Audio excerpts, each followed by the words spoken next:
Olá, meus queridos, como vocês estão? Espero que esteja tudo bem aí com vocês, tá?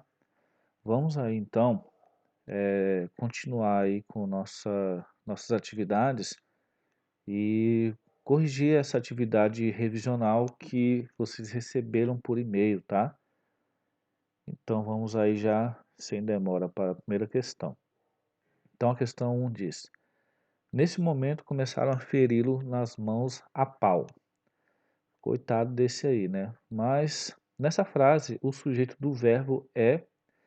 Então, primeira coisa, né? Como eu disse nas aulas, para a gente identificar o sujeito é importante já dar uma olhada no verbo.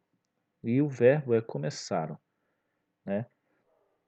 Aí você já se questiona: quem começou? Alguém começou a ferir alguém a pau nas mãos, né? Mas quem que começou? Quem teve essa atitude? A gente não consegue determinar. Principalmente porque eu tenho aqui um verbo na terceira pessoa do plural, tá certo? Um verbo na terceira pessoa do plural, tá? Então, só sobra, no caso, então, só para a gente analisar, a gente tem que saber qual que seria o sujeito. Eu não consigo determinar o sujeito aqui, né? As mãos são sujeito? Não, porque as mãos, na verdade, foi o resultado dessa ação de ferir, né? Eles é sujeito? Eles não aparece aqui. Se tivesse eles começaram, a gente poderia dizer que eles seria sujeito. É sujeito inexistente?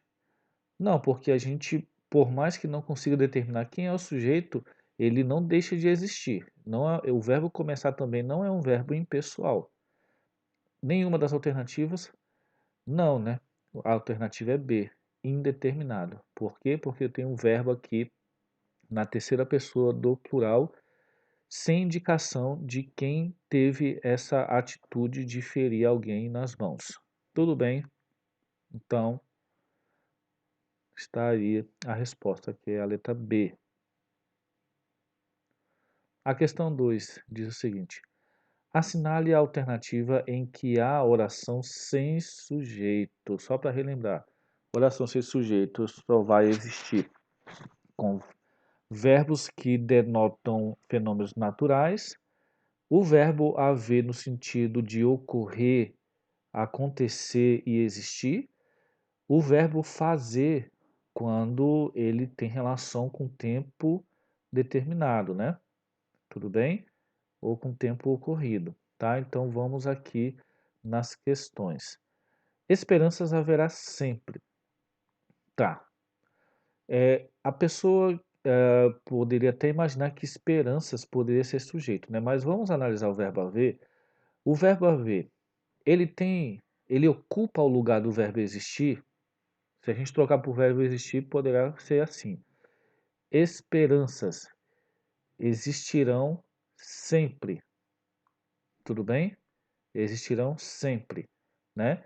Ou seja, eu posso trocar aqui pelo verbo existir que vai dar certo. Se isso é possível, quer dizer que esse verbo haver, ele é impessoal, tá? Ele é impessoal. E esperança seria o quê? Sujeito? É ele que pratica. A esperança pratica a esperança? Não, né? Não tem nem lógica isso. Que esperanças, no caso, é o objeto do verbo haver, tá? Então, na verdade, esta opção já é a alternativa aqui, que é a oração sem sujeito. Tudo bem? Aí algumas pessoas poderiam se enganar, achar que ninguém trovejou. Poxa, trovejou tem a ver com a ação da natureza, então isso é uma oração sem sujeito. Lembre-se, quando eu tenho esses verbos de fenômenos naturais no seu sentido conotativo, ou seja, o sentido figurado, né? Você tem que prestar atenção se não tem nenhum sujeito associado a esse verbo. E no caso, o sujeito é ninguém, tá? Então aqui não seria alternativa por isso. Aí aqui, haveria desejado ele tudo isso? Quem haveria desejado? Ele, né? Ele é o sujeito desse verbo aqui. O verbo haver nesse sentido aqui não é impessoal, porque ele tem um sujeito que se refira. Então não teria como ser a ser. AD diz: alguém havia aberto a porta. Quem havia aberto a porta? Alguém. Então, alguém é o sujeito, tá? A E diz: choveu papel picado nas ruas de Curitiba. Mesma situação, né? Eu tenho aqui, no caso, um verbo no seu sentido conotativo, da mesma forma que o verbo trovejou. Tudo bem? Então, foi papel picado, choveu nas ruas de Curitiba. Aqui só está a ordem trocada. Só mesmo para confundir. Então, papel picado é meu sujeito. Então, a única alternativa é A. Tudo bem, galera? Ah, vamos dar uma olhada já. A gente não tem necessidade de ler esse texto aí, porque o enunciado já explica muito bem o que tem que se fazer. Então, vamos ao enunciado, né? Assinar a opção em que a frase não tem o seu sujeito ou sua existência corretamente explicado, tá? Aí a A diz: lembra? Sujeito implícito, mais facilmente identificado pela forma verbal. Que sujeito seria esse? Que sujeito implícito seria esse? Se alguém chega para você e fala: lembra daquele dia que a gente se encontrou? Essa pessoa está se referindo a quem? A você, não é? Então você está implícito aqui. No caso seria você lembra? Então aqui não deixa de ser oração, não deixa de ter o sujeito, mesmo que ele esteja implícito, tudo bem? Aqui está pedindo para anotar. Aqui não explica bem a questão do seu sujeito. Então, o sujeito aqui realmente ele é facilmente identificável pela forma verbal, por esta conjugação verbal aqui. Beleza? Aí a B diz: passa um filme certamente desinteressante, sujeito indeterminado, pois o verbo na terceira pessoa do plural torna desconhecida a identidade de quem praticou a ação. Lembra que eu falei que quando eu tenho um sujeito na terceira pessoa do plural e você não consegue determinar, nós anotamos como sujeito indeterminado? Então, essa explicação está correta, mas não é essa que a gente marca. Aí a C diz: é tarde no planeta. Oração sem sujeito, pois o verbo ser está empregado no sentido de tempo. Esse verbo ser aqui tem relação com algo de tempo decorrido? Só um adendo, gente. O verbo fazer ele também tem essa relação com o tempo decorrido. E o verbo ser também, tá? Anota aí, coloca essa nota mental aí do lado das suas anotações. Que o verbo ser também, quando tem relação com o tempo decorrido, né? Ele também vai ser oração sem sujeito, tudo bem, gente? Então vamos lá. Então essa explicação aqui está correta, tudo bem? E aí a D diz o seguinte: chovem propagandas de produtos comerciais. Oração sem sujeito, pois o verbo expressa um fenômeno da natureza. E aí, essa oração aqui é sem sujeito é a mesma situação aqui, ó, dessa questão aqui, ó. Choveu papel picado nas ruas de Curitiba. O sujeito é o quê? O sujeito é papel picado. Não é só porque eu tenho um verbo aqui que tem relação com o fenômeno da natureza que ele será todas as vezes oração sem sujeito. Então aqui é a mesma situação. Eu tenho o verbo chover no seu sentido conotativo. E o sujeito desse verbo é propaganda de produtos comerciais. Então eu tenho meu sujeito aqui.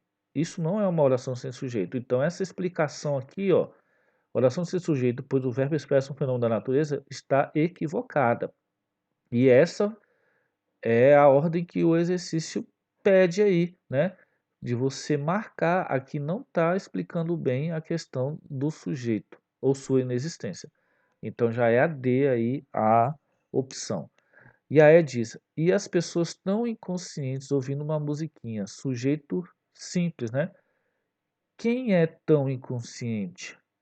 As pessoas. Eu tenho sujeito simples, mesmo que eu tenha um sujeito que esteja no plural, eu só tenho um núcleo, então é sujeito simples.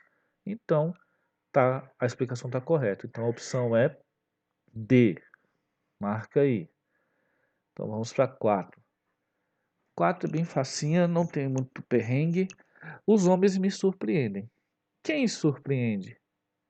Os homens, tudo bem? Aí diz, no trecho o termo os homens é sujeito simples. Por quê? Eu só tenho este núcleo aqui, né? Um núcleo somente, tá? Homens. Então, o sujeito vai ser simples. Não tem nem que perder muito tempo com essa questão. Então, para a questão 5 agora. Indique o tipo de predicado presente na seguinte oração. O diretor continua preocupado. Vocês lembram quais eram os verbos de ligação que a gente sempre comenta?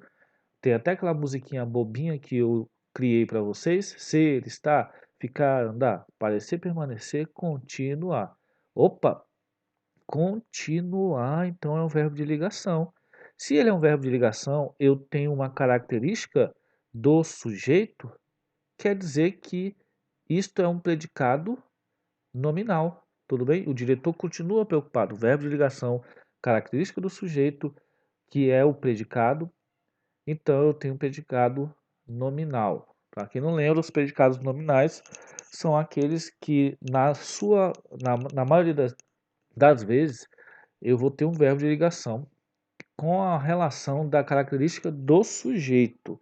Não somente do sujeito, mas eu também poderia ter uma característica aí do objeto, tá? Vamos para então a opção aí é B, tudo bem? E o predicado verbal, só para relembrar, o predicado verbal é quando eu tenho verbos nocionais, né? Ou os verbos que denotam ação, tá? Eu não tenho verbo que denote ação nesse caso aqui. E o verbo nominal é quando eu tenho um verbo nocional mais características aí, né? Ou do sujeito ou do objeto, para ser um predicado verbo nominal. Beleza? Beleza. Vamos para a questão 6. Qual das seguintes orações apresenta o predicado verbo nominal? Lembrando, o verbo ele tem que ser nocional, o verbo que denota ação, mais característica, ou do sujeito ou do objeto. Então vamos ver qual que é aqui. Meu pai está orgulhoso de mim. Qual é a característica do pai? Orgulhoso. Tudo bem? Eu tenho um verbo de ligação, então no caso só tenho aqui um predicado nominal, então não é essa a questão. Aqui, minha irmã caiu na patinação. Não tenho característica, tenho um verbo nocional aqui ou de ação, então no caso aqui é um predicado verbal. A C diz: a mãe do campeão sorria orgulhosa. Orgulhosa é característica de quem? De mãe, tudo bem?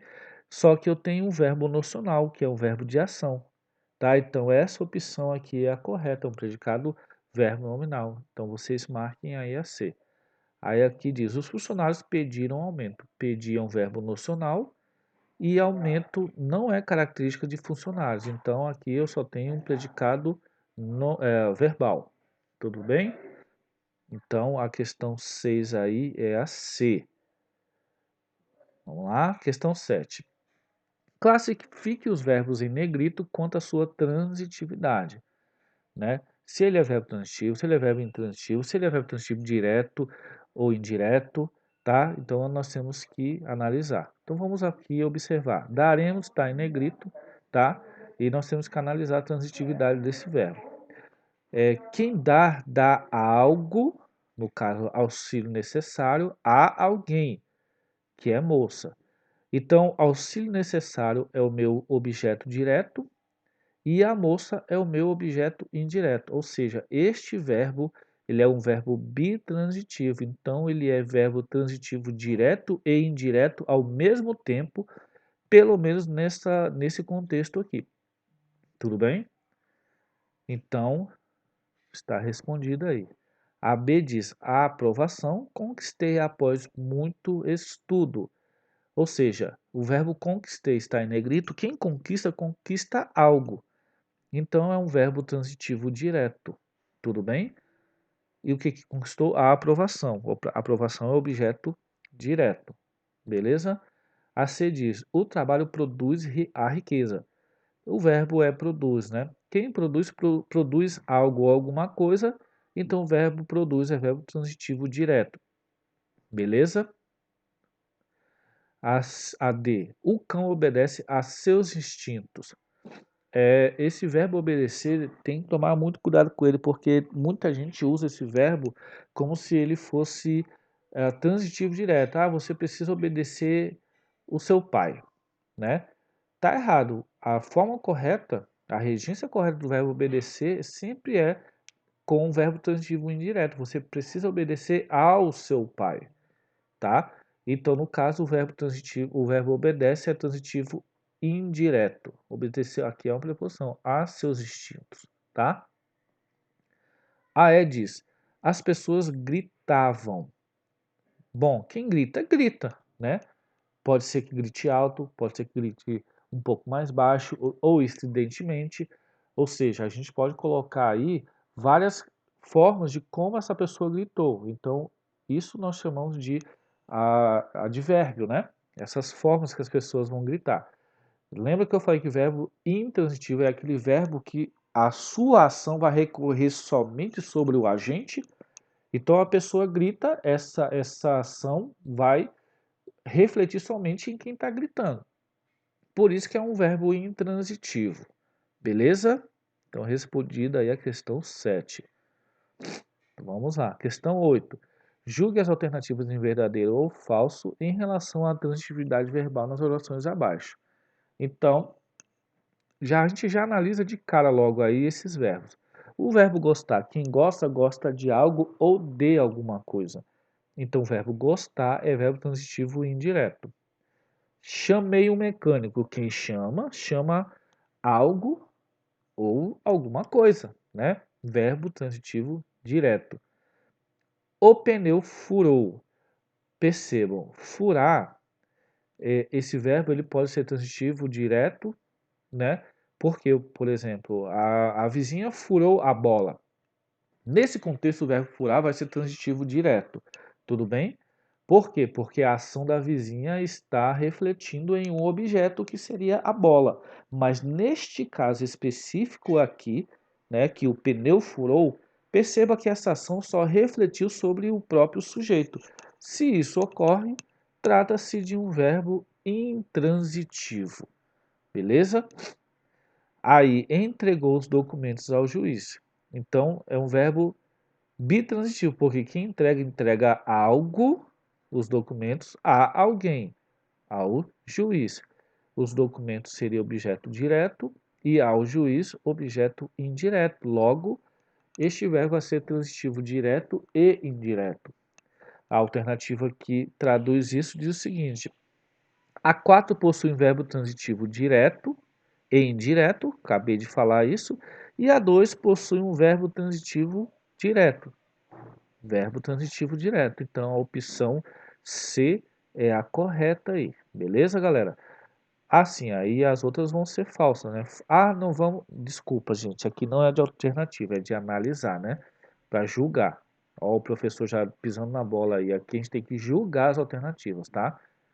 Então, a 1 possui um verbo transitivo indireto. A 1 é verbo transitivo direto, correto. E a 2 possui verbo intransitivo. Não, na verdade a 2 tem verbo transitivo direto, então isso é falso. B. A 3 possui um verbo transitivo indireto, tá certo. E a 4 possui um verbo transitivo direto e indireto. Opa, desculpa. A 3, que é essa daqui, possui um verbo transitivo direto e indireto. Não, o verbo da 3 é intransitivo, né? Por quê? Porque a ação desse verbo refletir somente sobre o sujeito. Então, essa aqui já está errada. Essa daqui. Espera aí, só um pouquinho, gente. A 4. Não, essa daqui. Essa aqui está errada por isso. Né? Então, aqui já é falso. Aí, a C eu acabei de explicar, né? Que a 4 possui um verbo transitivo direto e indireto. Isso está correto. E a 2 possui um verbo transitivo direto. Certinho. A D diz: a 3 possui um verbo intransitivo, certo? E a 1 possui um verbo transitivo indireto. Não, na verdade, a 1 não é isso mesmo. A 1 possui um verbo transitivo indireto. Então isso está certo, é verdadeiro. A 2 possui um verbo transitivo direto. A 2, verbo transitivo direto, isso está correto. E a 1 possui um verbo transitivo indireto. Está correto, então isso está verdadeiro, né?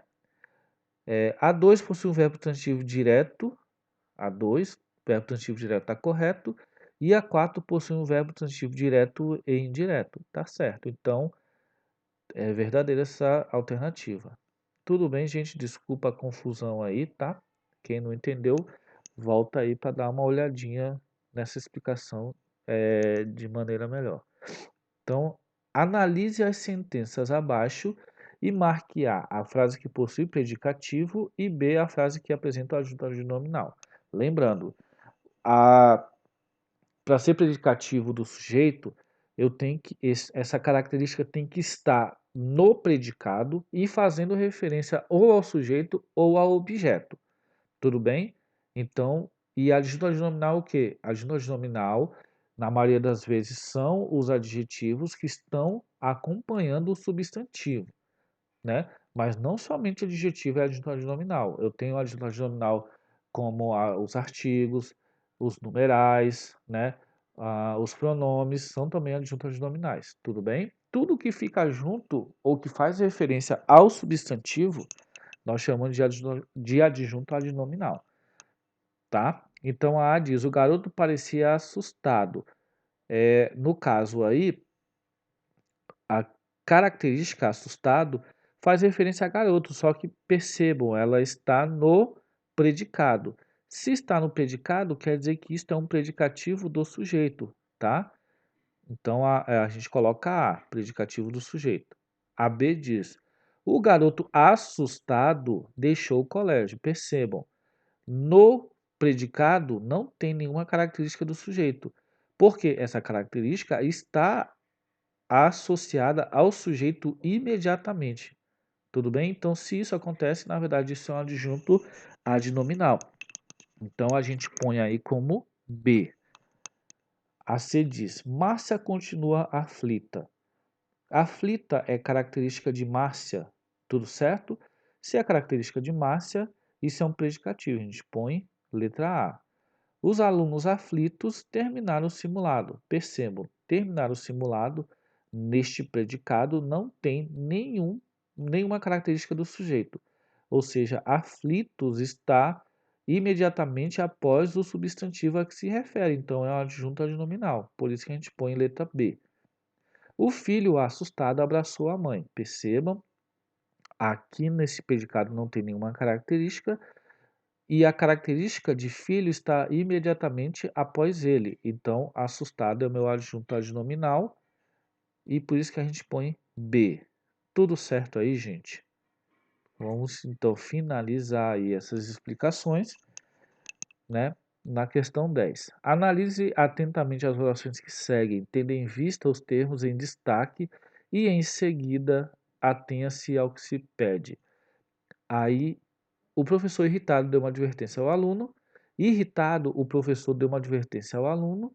O professor irritado deu uma advertência ao aluno. Nossa, mas esse professor estava bem irritado, hein? Então vamos lá. Em todos os enunciados, o termo irritado apresenta idêntica classificação morfológica e sintática. Justifique-se, tá? Então, nesta primeira aqui, ó, tá assim. O professor irritado deu uma advertência ao aluno. Temos o irritado, né? Irritado neste caso aqui está imediatamente após o substantivo, é um adjetivo na morfologia, morfologicamente falando, e adjunto adnominal na sua forma sintática. Beleza, gente? Beleza. Aí a próxima diz: em irritado, o professor deu uma advertência ao aluno. Temos irritado, né? Esse termo irritado como adjetivo também, porque faz referência ao professor, tudo bem, na morfologia, e predicativo do sujeito. Por que isso é predicativo do sujeito? Porque este termo irritado, ele veio deslocado, inclusive está até separado por vírgula para justificar isso. Se eu fosse fazer aí a ordem direta dessa sentença, ficaria: o professor deu uma advertência ao aluno irritado, né? Isso poderia causar uma ambiguidade. Então, Quem estava irritado, o aluno ou o professor? Então, por isso que esse termo veio aqui para o início da oração, tá? Para não ocorrer essa ambiguidade. Mas este irritado faz referência a professor, que é o sujeito. Então, isto é um predicativo do sujeito. Neste caso aqui, este irritado é um predicativo do sujeito. Aí a próxima diz: o professor irritado deu uma advertência ao aluno. Temos irritado como adjetivo ainda, morfologicamente falando, só que na sintaxe este irritado é aposto, ou seja, é uma explicação do termo que antecede. Tudo bem, galera? Ou seja, as três formas na morfologia são adjetivo, mas cada uma na sintaxe vai ter uma função diferente. Tudo certo, gente? Tá? Muito obrigado aí por vocês estarem assistindo. Eu espero que vocês estejam gostando das aulas, tá? E aguardo vocês na próxima aula. Tudo bem, gente? Abração e até lá.